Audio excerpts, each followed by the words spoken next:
সুপ্রিয় আমার প্রিয় শিক্ষার্থী, আজকে অনলাইন ক্লাসে সকলকে স্বাগত জানাচ্ছি। আজকে যে টপিক নিয়ে আলোচনা করি higher mathematics first paper chapter 3 এ অর্থাৎ সরলরেখা অঙ্কের সমাধান পর্ব 4। পর্ব 4 থাকছে খুব একটা গুরুত্বপূর্ণ অঙ্ক এবং খুবই গুরুত্বপূর্ণ অঙ্কের সমাধানটা দেখো। y অক্ষ 7,2 থেকে 1,5 বিন্দুকে দূরত্ব সমান হলে এর মান নির্ণয়। এই টাইপের অঙ্ক খুবই আমাদের জন্য গুরুত্বপূর্ণ, যে কোনো বলে আমাদের প্রতি বছর থাকে, যে কোনো বলে আর অ্যাডমিশন পরীক্ষা আমাদের মাঝে মাঝে থাকতে পারে। এখন দেখো লেখা আছে y অক্ষ ও 7,2, অর্থাৎ এখানে দুইটা জিনিস, একটা হচ্ছে y অক্ষ লেখা ও আরটা হলো 7,2। এই দুইটা জিনিস থেকে 1,5 এর দূরত্ব বের করবো। তাহলে কিভাবে? একবার লিখবো y অক্ষ থেকে 1,5 বিন্দুটির দূরত্ব।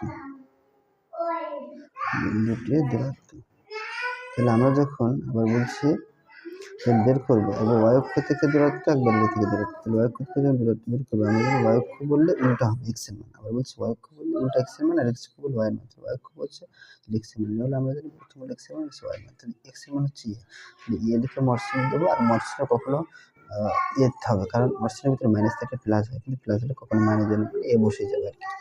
একইভাবে আমরা যদি লিখি y অক্ষ থেকে কিন্তু আমরা বের করে শেষ হবে, যেটা বের করবো 7,2 এত থেকে কার দূরত্ব 1,5 বিন্দু দূরত্ব। তাহলে আমরা সূত্র জানি বন্ধুরা, আমরা কিন্তু সূত্র এখানে ব্যবহার করবো, টেকনিক ব্যবহার করবো। এইটা বিয়োগ এইটা, প্রথম মান বিয়োগ প্রথম মান, তাহলে a - 7 হোল স্কয়ার যোগ 5 - 2 হোল স্কয়ার, 5 - 2 হোল স্কয়ার। এখন আমরা ক্যালকুলেশন যদি করি a - b হোল স্কয়ার সূত্র করি, তাহলে এটা a স্কয়ার মাইনাস সূত্র 2ab প্লাস b স্কয়ার লিখলাম, যোগ 5 - 2 যদি আমরা ক্যালকুলেশন করি 3 থেকে 9, যদি 8 ক্যালকুলেশন করি তো এরকম স্কয়ার মাইনাস 7 × 14 এ যোগ 7 × 7 = 49 অর্থাৎ 58। তোমরা ক্যালকুলেটর একবারে করবা। প্রশ্ন মতে আমাদের যেটা বলছে যে মানটা আমরা পেলাম স্কয়ার মাইনাস 14 সাথে আছে কিন্তু 14 যোগ 58, এইটুকু কত লিখবো আমরা? এটি লিখবো এবার আমরা কি করবো? উভয়পক্ষকে বর্গ করবো। বর্গ না করলে রূপটাকে ভ্যানিশ করা যায় না, আমরা করতে গেলে জানি। যোগ 58 স্কয়ার আর এর মতো স্কয়ার। আমরা যদি এটা বাদ দিয়ে দিই, স্কয়ার বাদ দিলে এটা হয়।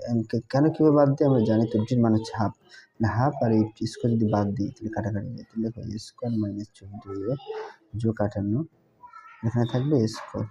এখন স্কয়ারটা বসে না, স্কয়ার মাইনাস 14 প্লাস বসে গেলে মাইনাস স্কয়ার, আর প্লাস 58 বসে মাইনাস 58, অর্থাৎ কেটে গেল। তার মানে হচ্ছে মাইনাস 14 ইকুয়াল টু কত? মাইনাস 58।